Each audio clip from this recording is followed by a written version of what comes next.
What's up, fitness fam? Welcome back to the channel that brings you nutrition knowledge with a side of laughs and maybe a protein-packed snack or two. Today we're taking on a sizzling hot topic. Does heating protein powder ruin its nutrients? It's like asking if putting your favorite superhero in the microwave turns them into a villain. Spoiler alert, it doesn't. Before we jump into the heat of the moment, see what I did there?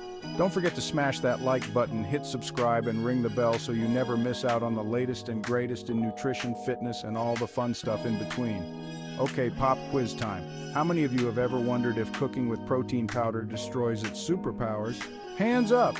And if you didn't raise your hand, you're probably lying, but it's cool, no judgment here. Let's break down the science, crack some jokes, and of course serve up some numbers that make learning feel like a party. First things first, let's talk about the star of today's show, protein powder. Now, if you think protein powder is just for gym rats who can bench press small cars, think again. It's for everyone. Whether you're a weekend warrior, a busy parent, or just someone who wants to level up their nutrition game without spending hours in the kitchen. But here's the kicker. With so many options, whey protein, casein protein, plant-based protein, how do you know which one is the best protein powder for your needs?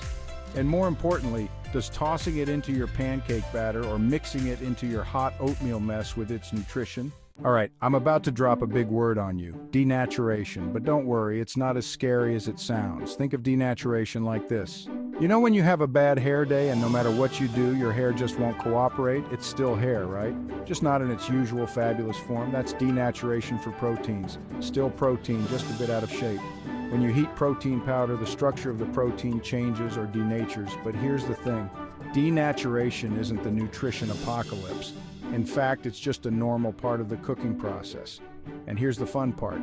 The amino acids, the building blocks of protein, are still there, ready to help you build muscle, recover from workouts, and keep you feeling full and fabulous. Now let's get a little nerdy with a term that's super important in the nutrition world, bioavailability. This is just a fancy way of saying how well your body can absorb and use the nutrients you consume. When it comes to protein powder, whether it's whey protein, casein, or plant-based, the real question is, does heating mess with the bioavailability of those precious amino acids? Get ready for the good news. In most cases, it doesn't. Research shows that while heating can cause some minor changes, the majority of amino acids remain intact and fully bioavailable. So whether you're baking protein muffins or whipping up some protein pancakes, you're still getting the goods. Let's talk numbers, heat versus protein power. Time to drop some stats, but don't worry, I promise to make them fun. Did you know that cooking at moderate temperatures like around 350 degrees Fahrenheit or 175 degrees Celsius only results in a minor reduction in protein bioavailability? We're talking like 5 to 10% tops. That means if you're using a 20-gram scoop of protein powder, you might lose just 1 to 2 grams of usable protein. Not exactly the end of the world, right? And here's an even cooler stat. The protein in your favorite whey protein powder starts to denature at around 160 degrees Fahrenheit or 71 degrees Celsius. But here's the kicker. It doesn't lose its nutritional value. The amino acids are still there, and your body can still use them effectively. So go ahead and mix that whey protein into your hot oatmeal or stir it into your pancake batter with confidence. Different types of protein powders, how they handle the heat. Now let's break it down by the most popular types of protein powders and see who can stand the heat. Whey protein is like the Superman of the protein world. Strong, versatile, and almost indestructible. Even when heated, whey protein retains most of its bioavailability. So whether you're baking it, blending it, or stirring it into your coffee, whey protein's got your back. Casein protein. If whey is Superman, casein is more like Batman, cool, calm, and a little more resistant to heat. Casein digests slower than whey, making it perfect for those long stretches between meals. And yes, it can handle a little heat without breaking a sweat. Plant-based protein, shout out to my vegans and plant-based warriors. Your protein powders, whether they're made from peas, rice, hemp, or other plants, are also pretty resilient. They might get a little texture change when heated, but nutritionally, they're still on point. Fun facts to keep in mind. One overheating can be a villain. Crank up the heat too high, like over 400 degrees Fahrenheit or 200 degrees Celsius, and you might start to lose more protein. But let's be real. Most of us aren't cooking at these extreme temperatures anyway. 2, acidic ingredients aren't always your friend. Mixing your protein powder with highly acidic ingredients can speed up the denaturation process. But unless you're making a lemon protein shake, and if you are, we need to talk, you're probably safe. 3, sugar can be sneaky.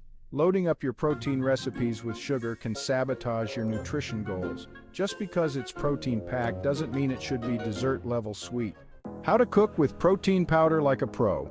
All right, let's get practical. Here's how to keep your protein powder working its magic, even when things heat up. 1. Start with low and slow. If you're new to cooking with protein powder, go easy. Start with lower temperatures and shorter cooking times to avoid any weird textures or flavors. 2.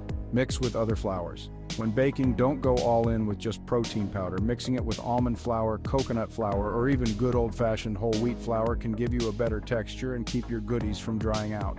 3. Add extra liquid. Protein powder can be a little thirsty, so don't forget to add extra liquid when needed. Think of it like a plant. Give it some water and it'll thrive. 4. Experiment and have fun. Protein pancakes, protein muffins, protein cookies, the sky's the limit. Don't be afraid to try new things and see what you like best. So, what's the final word? Heating protein powder doesn't ruin its nutrients, at least not enough to stress over.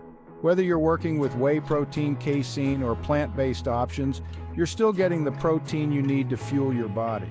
And as long as you're keeping things moderate, mixing it up, and having fun, you're on the right track. That's it for today's video, my protein pals. If you enjoyed this deep dive into the world of protein powders and heat, be sure to give this video a big thumbs up. Don't forget to hit that subscribe button and let me know in the comments how you like to use your protein powder. Smoothies, pancakes, baked goods. I want to hear all about it.